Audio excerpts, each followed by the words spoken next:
Hello আসসালামু আলাইকুম everyone. তো সবাই কেমন আছেন? আশা করি ভালো আছেন। আফিয়া তামাসসুম কুকিং ভিডিও থেকে আপনাদেরকে স্বাগতম। তো আজকে আমি বোনা খিচুড়ি রান্না করব, ওইটাই আপনাদের মাঝে শেয়ার করতেছি। তো এখানে মুগ ডালগুলো কিন্তু আমি বেজে নিতেছি, মুগ ডাল আর মুসুরির ডাল একসাথে করে। তো ডালটা ভাজার পরে কিন্তু চাউলটা আমি আধা ঘন্টা পানিতে ভিজিয়ে রেখে ডাউল আর চাউল একসাথে পানিটা জড়িয়ে নিয়েছি ধুয়ে, আর এদিক দিয়ে গরম পানিও বসিয়ে দিলাম। আর এদিক দিয়ে অফ ক্যামেরাতে সরিষার তেলটা দিয়ে দিয়েছি, সরিষার তেলটা গরম হওয়ার জন্য অপেক্ষা করতেছি। তা দিয়ে দিলাম গোটা মশলা, দিয়ে একটু নেড়ে টেড়ে দিচ্ছি ফ্লেভার আসা আগ পর্যন্ত।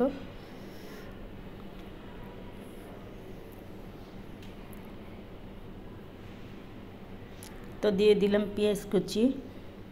আর খিচুড়িটা কিন্তু আমি আদা রসুন পেস্ট ছাড়া রান্না করব, পরে আমি আস্তা রসুন অ্যাড করব। তো নেড়ে চেড়ে দিচ্ছি। তো পেঁয়াজটা কিছুটা লাল লাল হয়ে এসেছে, আর একটু নেড়ে চেড়ে মশলাটা অ্যাড করে দেব। তো এই তো মশলাগুলো দিয়ে দিলাম সবগুলো একসাথে করে। এখানে আছে পরিমাণ মতো লবণ, পরিমাণ মতো হলুদের গুঁড়া, মরিচের গুঁড়া, তারপর হচ্ছে গরম মশলার গুঁড়া, জিরার গুঁড়া দিয়ে একটু নেড়ে চেড়ে দিচ্ছি ভালো করে। তো একটু পানি দিয়ে দিলাম যাতে মশলাটা পুড়ে না যায়। পানিটা দিয়ে আমি আরও কিছুক্ষণ কষিয়ে নিব।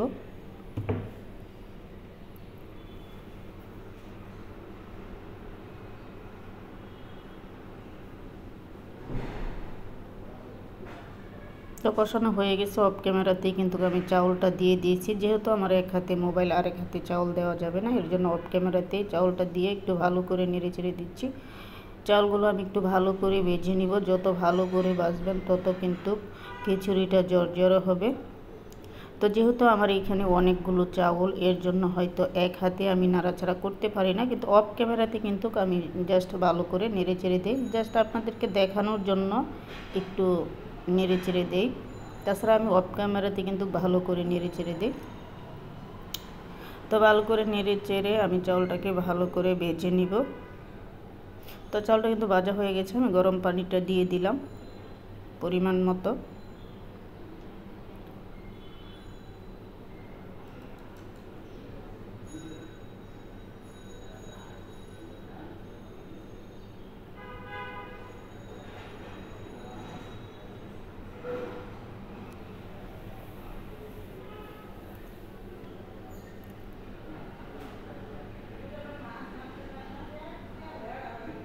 তো নেড়ে চেড়ে দিচ্ছি একটু, যাতে নিচে লেগে না যায়।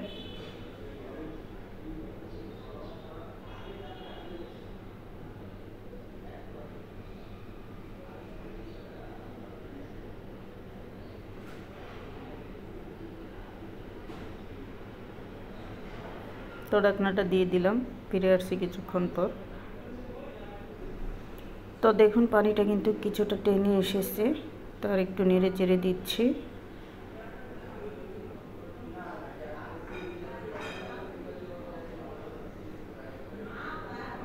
তো আমার ভিডিও যদি আপনাদের ভালো লাগে তাহলে অবশ্যই আমার চ্যানেলটি সাবস্ক্রাইব করে দিবেন, আর কমেন্ট করে জানাবেন কেমন হয়েছে। আপনাদের কমেন্ট পেলে কিন্তু ভিডিও বানানোর উৎসাহটা জাগে। তো দিয়ে দিলাম কিছু আস্তা কাঁচামরিচ। কাঁচামরিচ দিলে কিন্তু ফ্লেভারটা ভালো আসে।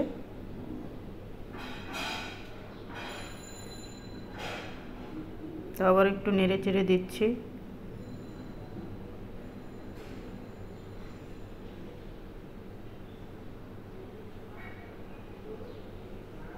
তো একটু সমান করে ঢাকনাটা দিয়ে দিব। তো রসুনটা দিয়ে দিলাম, অফ ক্যামেরাতেই দিয়েছি। তো আবারও নেড়ে চেড়ে দিচ্ছি, নেড়ে চেড়ে আমি সমান করে কিছুক্ষণ দমে বসিয়ে রাখবো। তো সমান করা হয়ে গেছে।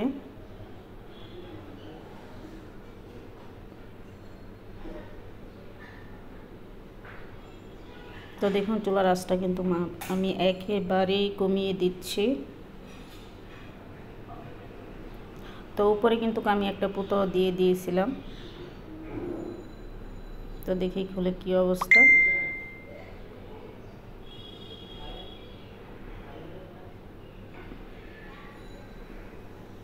তো দেখুন আমার খিচুড়ি কিন্তু হয়ে গেছে।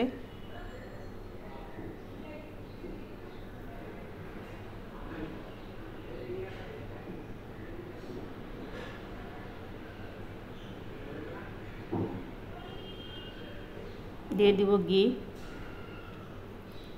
ঘিটা দিলে কিন্তু খিচুড়িটা খেতে আরও ভালো লাগে, টেস্টটাও ভালো আসে, গ্রানটাও ভালো লাগে। তাই বরাবর আমি খিচুড়ি রান্না করলে ঘিটা ইউজ করি। আর ঘিটা রান্নার শেষে দিবেন।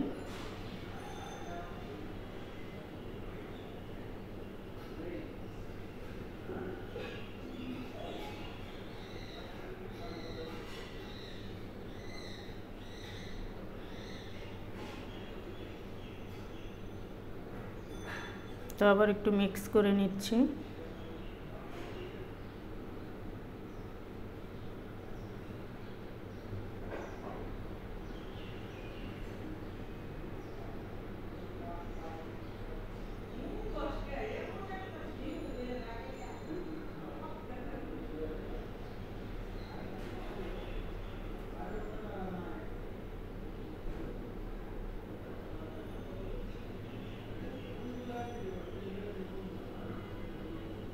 তো এখন পেঁয়াজের বেরেস্তা দিয়ে দিব উপরে।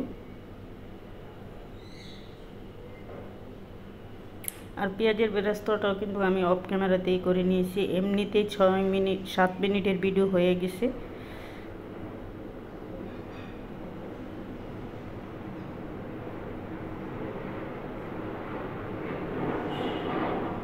তো ধন্যবাদ, সবাই ভালো থাকবেন। এই তো হয়ে গেল কিন্তু আমার বোনা খিচুড়ি। ধন্যবাদ, দেখুন কতটা জোরজোর হয়েছে। ধন্যবাদ, সবাই ভালো থাকবেন।